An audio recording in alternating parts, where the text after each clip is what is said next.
Is it my turn? I have seen this scene in the movies. Is this where I say, "Hi, I'm Marie, I am a reboundaholic"? I'm always jumping from one relationship to the next. If you're ready, please share your story. Okay, I was married to this fireman named Christian. We were married for 3 years, then things started to change. There were times I would doubt myself if I was a good enough wife. Since he was a fireman, his hours were different and we didn't see each other much. At some point, we were barely being intimate at all. I mean, nothing for months. I thought he was gay. One day, out of the blue, he told me he wanted out of the relationship. Of course, I was crushed. He kept the house we were living in and I moved out. Being that we were not separated, I felt lonely and wanted companionship. So I joined a dating site. I met this guy from another state. On our first date, the chemistry was amazing. The date lasted 7 hours. We closed down the restaurant in New York. Let's call him Brad. Brad took me home and things got hot and heavy in the hallway lobby, but he stopped. Had he not, it easily would have happened. I wanted him bad. The next date it did. I dated Brad for months. The chemistry was mind-blowing. He would travel 2 hours to see me and we will be intimate all day and night. I would climax 3, 4, 5 times all the time.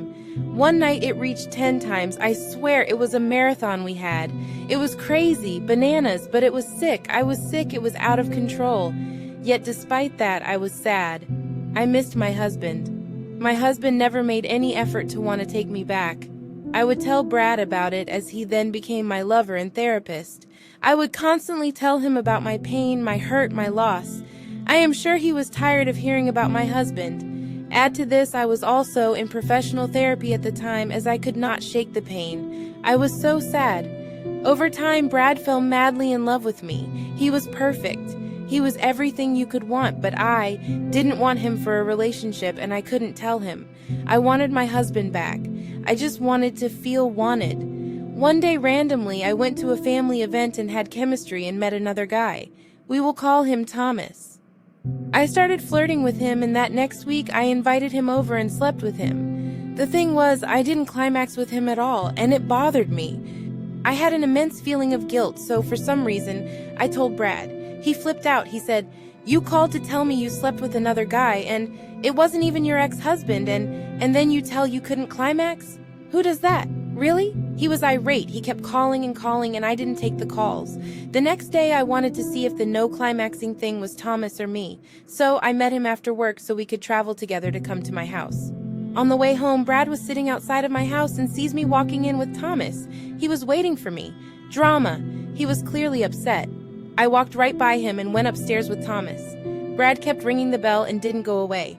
I threatened to call the cops on him and then put all his clothes in a garbage bag and dumped in the street so he didn't have a reason to come back.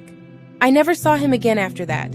I know he was hurting and I used him and I can't even tell you if I cared. Clearly I didn't care, right? I tried to break it off, but he didn't accept that. So I had to ghost him. In my last conversation to him, he would ask me, "Why were you on a dating site if you're separated and in therapy?" I asked him, "Why are you dating me if you know that?" He said, "You're right, but it is too late now because you mean the world to me. I tried to help you in your time of pain and I would do anything for you. Is my penalty picking you or is picking you my penalty?" "I don't win," he said, yet we both made bad decisions. How do people treat people like this? Yet despite all that, he said, "I love you unconditionally and you broke my heart. It is times like this that I feel karma has paid me back. Big time."